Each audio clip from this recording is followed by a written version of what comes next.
Hello विद्यार्थियों, मैं मुकेश शर्मा। आज का हमारा टॉपिक है problems on linear differential equation with constant coefficient. यह बीएससी पार्ट द्वितीय के पेपर डिफरेंशियल इक्वेशन में स्थित है।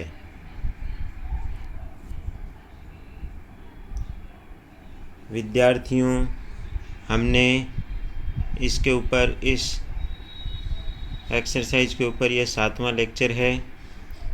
इससे पूर्व के व्याख्यानों में भी हमने विभिन्न फंक्शंस के पर्टिकुलर इंटीग्रल विशेष समाकल सीखे हैं। आज हम इसी के क्रम में एक अलग सिचुएशन की पर्टिकुलर इंटीग्रल कैसे निकालेंगे वो सीखेंगे। तो पढ़ना शुरू करते हैं। Linear differential equation with constant coefficient, अचर गुणांकों वाले रैखिक अवकल समीकरण। मेथड, अगर आपके पास में इक्वेशन इस टाइप की हो, if F D Y is equal to, आपके पास में ये लाइन पढ़ रहे हैं, F D Y is equal to X V हो, तो जो पर्टिकुलर इंटीग्रल होगा पी आई जिसको कहते हैं वो होगा 1/f(d) एक्स वी। तो इसका ये फॉर्मूला आपको ध्यान में रखना है। ब्रैकेट x माइनस 1/f(d) फिर एफ डैश डी, फिर ब्रैकेट ऑफ 1/f(d) v। तो v कोई x का फलन है। ये ध्यान, एक तो आपको ये फॉर्मूला याद रखना है, एक ये नोट हमने दे रखा है, ये ध्यान देखो। e की पावर आयोटा x होता है वो cos x plus iota sine x होता है। तो जहाँ कहीं भी आपको cos x दिख जाए उसको आप लिख सकते हो रियल पार्ट ऑफ e की पावर आयोटा x। ये ध्यान दो, cos x दिख जाए, जैसे कोई कॉम्प्लेक्स नंबर होता है ना, तो कॉम्प्लेक्स नंबर में जो आयोटा का पार्ट नहीं होता है उसको क्या लिख सकते हैं, रियल पार्ट ऑफ e की power iota x। Short form में आर पी ऑफ ई की power iota x. Sine x है, जहाँ भी देखो उसको लिखो इमेजिनरी पार्ट ऑफ ई की power iota x, I am P E की पावर आयोटा एक्स, ये आप लिख सकते हैं। तो इस तरीके से आपको ये ध्यान में रखने हैं। अब हम इसके ऊपर बेस्ड एक एग्जाम्पल करते हैं। ये एग्जाम्पल आपको समझ में आ जाएगा। एग्जाम्पल नंबर 1 हल कीजिए। ब्रैकेट में है d² minus 2d plus 1 bracket of y बराबर x साइन x। ये अपने को प्रॉब्लम दे रखी है। इसमें सबसे पहले हम सहायक समीकरण लिखते हैं। आपको पता है सहायक समीकरण d की जगह m पुट कर देते हैं, तो m² माइनस 2m प्लस 1 ये आ गया। इसको आप m माइनस 1 का होल स्क्वायर, जिससे आपको m की वैल्यू मिल गई 1,1। ये यहाँ पहुँच गए अपन। आपको हमने कॉम्प्लीमेंट्री फंक्शन के रूल समझा रखे हैं कि जब मूल समान हों तथा वास्तविक हों तो आपको CF ऐसे लिखना है complementary function, C1 plus C2x e की पावर 1 इंटू एक्स, तो e की पावर x लिख सकते हैं। तो ये हमारे पास में CF मिल गया। पर्टिकुलर इंटीग्रल है वो आ जाएगा आपका 1 जो भी आपका d² minus 2d plus 1 into x sine x. तो अब इसमें हमारा ये फॉर्मूला जो है ना, ये हमने आपको बताया था वो इसमें लग जाएगा। तो वो फॉर्मूला आपको बताया था 1/f(d) एक्स वी, ये आ जाएगा ब्रैकेट में x minus 1/f(d) F dash D bracket of 1/f(d) into V, ये आ जाएगा ये फॉर्मूला। तो सेम आप इसमें अप्लाई करो। देखो ब्रैकेट फिर x माइनस साइन एक्स, इसको ध्यान से देखो। इस बॉक्स में जो फॉर्मूला दे रखा है इससे मिलाओ। x माइनस 1/f(d), f(d) क्या है, ये अपने पास में d² माइनस 2d प्लस 1 है, ये है। फिर ऊपर देखो एफ डैश डी, यानी इसका डिफ्रेंशिएशन, d² का 2d और माइनस 2d का 2 और 1 का 0, ये bracket of 1/f(d), F D का आ गया 1/d² माइनस 2d प्लस 1। फिर साइन एक्स, वी की जगह साइन एक्स है, ध्यान रखो एक्स वी है तो एक्स साइन एक्स वी की जगह साइन एक्स आ गया, ये आ गया। अब हमें इनको सॉल्व करना है। तो जब भी आपको ये पता है साइन एक्स और ये इस पार्ट को अपने को सॉल्व करना है, तो ये अपना पुराना मेथड है, इसमें यूज हो जाएगा। डी स्क्वायर को क्या पुट करने पड़ेगा, माइनस का ए स्क्वायर। तो ए क्या होता है यहाँ, साइन ए एक्स, यानी एक्स के पास में जो ए होता है, तो यहाँ साइन एक्स है तो एक्स के पास में 1 है, तो डी स्क्वायर को क्या पुट करना पड़ेगा, -1। यह आ गया। तो अब हम देखते हैं नेक्स्ट पेज पे। ये देखो डी स्क्वायर को क्या पुट कर दिया हमने, -1। ये देखो ये -1 पुट कर दिया। और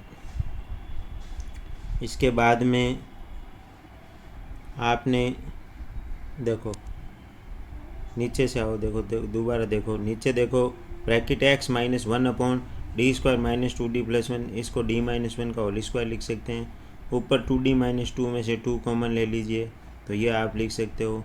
और फिर ये 1 अपॉन डी स्क्वायर -2d + 1 में डी स्क्वायर को क्या पुट कर सकते हो, -1, ये आप यहाँ लिख सकते हो।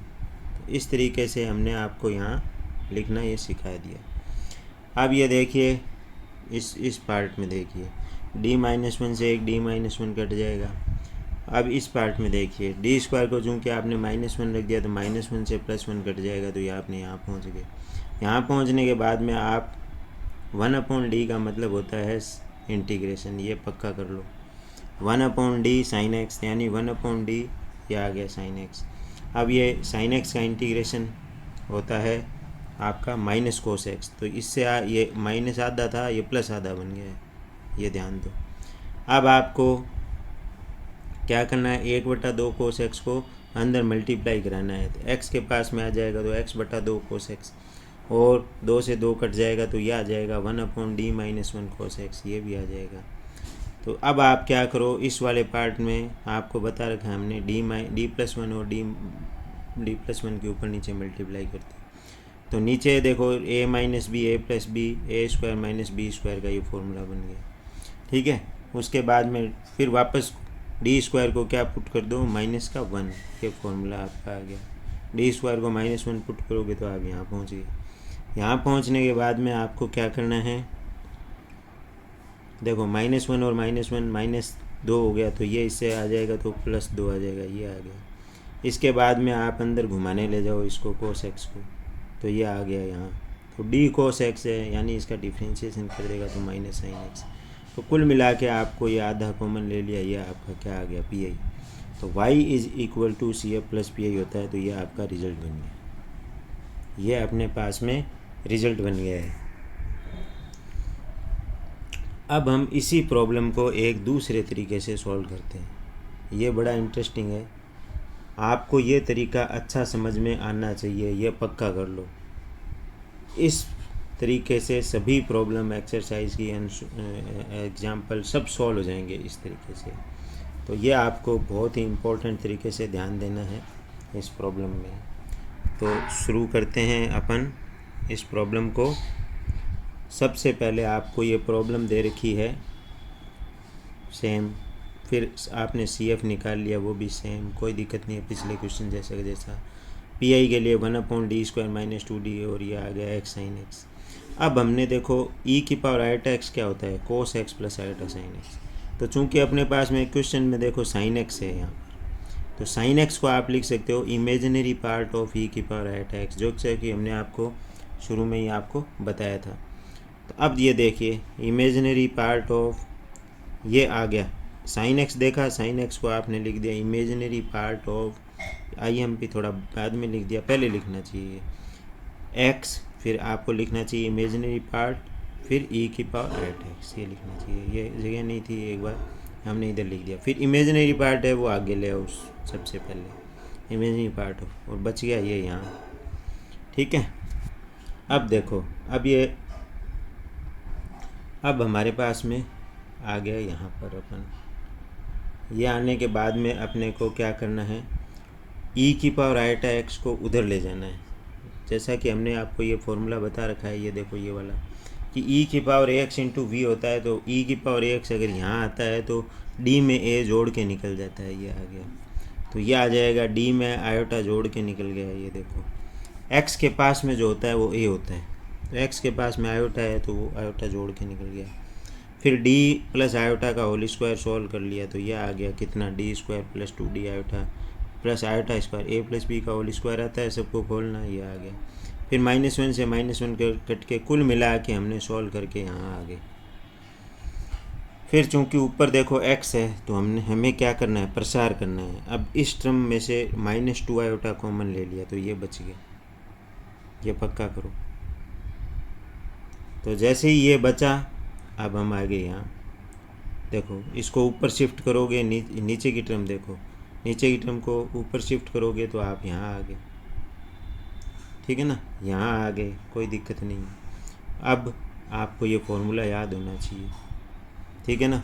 तो ये आ जाएगा आपका 1 - x की पावर -1 में 1 + x + x² plus dash dash dash ये आ जाएगा। तो इसमें आपने ये फॉर्मूला लगा दिया, ये पूरा आपका x की तरह बिहेव करेगा। तो ये आ गया, एक पद तक प्रसार किया, क्योंकि आगे आगे d की हायर पावर आएगी तो वो x के डिफरेंशिएशन को शून्य कर देगी, तो उनकी आवश्यकता नहीं है। तो अब x को अपने अंदर मल्टीप्लाई कर दिया, यहाँ मल्टीप्लाई किया 1 में तो आ गया है। फिर डी स्क्वायर में देखो x मल्टीप्लाई होगा, द्वितीय टर्म में इसमें देखो, इसमें डी स्क्वायर में x मल्टीप्लाई होगा, x का 2 बार डिफरेंशिएशन शून्य आ गया। फिर यहाँ d में आ जाएगा कितना, d में आ गया तो 1 टाइम डिफरेंशिएशन हो जाएगा, तो कुल मिला के ये आ जाएगा। अब ये सॉल्व होके कट पिट के आप यहाँ आ जाओगे।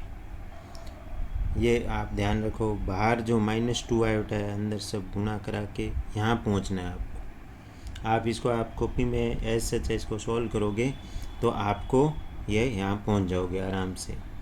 फिर इसके बाद में हमने क्या किया, यहाँ आ जाओ, एज सच वहाँ से लिख लिया हमने। फिर e की पावर आयोटा x को आप लिख सकते हो cos x plus iota sine x, ये आ गया यहाँ। अब आप इमेजिनरी पार्ट बाहर लिखा हुआ है अपने पास में, ठीक है ना। अब इमेजिनरी, ये इम्पोर्टेंट चीज़ है यहाँ पर, imaginary part of cos x plus iota sine x, फिर ब्रैकेट में ये, तो cos आयोटा आपको कहाँ कहाँ मिल सकता है, बस वही टर्म्स आपको क्या है ध्यान में रखनी है। तो cos x को जब आप x/2 से मल्टीप्लाई करोगे तो x/2 cos x आयोटा आएगा, तो वो आप टर्म एक रख लीजिए। फिर cos x को जब आप देखो, हमने एरो के चिन्ह लगा रखे हैं, cos x जब 1/2 आयोटा के पास आएगा तो ये आ जाएगा, कोई दिक्कत नहीं है। cos x जब -आधे के पास आएगा तो आपका आयोटा नहीं आ रहा है, तो चूंकि हमने बाहर क्या लिख रखा है, इमेजनरी पार्ट ही लेना है, तो वो रोक दीजिए। फिर आयोटा साइन x है, वो x/2 आयोटा के पास आएगा, तो वो आपको लेना नहीं है। आयोटा साइन x 1/2 आयोटा के पास आएगा, वो भी लेना नहीं है, क्योंकि आयोटा स्क्वायर -1 बन जाएगा, आयोटा बचा नहीं रहेगा, हमें आयोटा वाली टर्म ही चाहिए। आयोटा साइन x -1/2 के पास आएगा तो आप ये आ जाएगा, तो कुल मिला के आपके पास में ये आ जाएगा। तो ये अपना पर्टिकुलर इंटीग्रल है। तो y = CF + PI, आप ये नोट कर सकते हो कि उसमें इसी क्वेश्चन को हमने पिछले वाले तरीके से किया, ये किया, सेम आंसर आ रहे हैं। तो ये आपको ये मेथड पक्का समझ में आना चाहिए, ये पक्का कर लो, एकदम 100% आना चाहिए ये आपको। अगर आपको ये क्वेश्चन आता है तो आप इसके और भी सवाल हैं, आप इसको हूबहू सॉल्व करो। हम आपको PDF दे रहे हैं साथ में, आप उनको रीड करो, हूबहू इनको इसी क्वेश्चन को 1-2 बार सॉल्व करो, जिससे आपको ये आइडिया मिलेगा कि ये कैसे होता है, किस तरीके से इनको सॉल्व किया जाता है, इमेजनरी पार्ट कैसे लिया जाता है, रियल पार्ट कैसे लिया जाता है, फिर इनको टेक्निकली हम सॉल्व कर सकते हैं। ये आपका जो linear differential equation with constant coefficient का लास्ट जो टॉपिक है वो है, इसके साथ ही ये एक्सरसाइज कंप्लीट हो जाती है।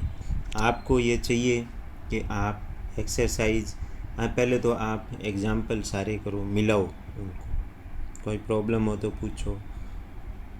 फिर आपको अनसॉल्व्ड क्वेश्चन है उनकी प्रैक्टिस करनी चाहिए। बिफोर ईयर्स में जो एग्जामिनेशन में क्वेश्चंस पूछे हुए हैं वो आपको ट्राई करना चाहिए, जिससे आपका कॉन्फिडेंस बिल्ड होगा। बार बार प्रैक्टिस करो तो आपको इसमें लाभ मिलेगा।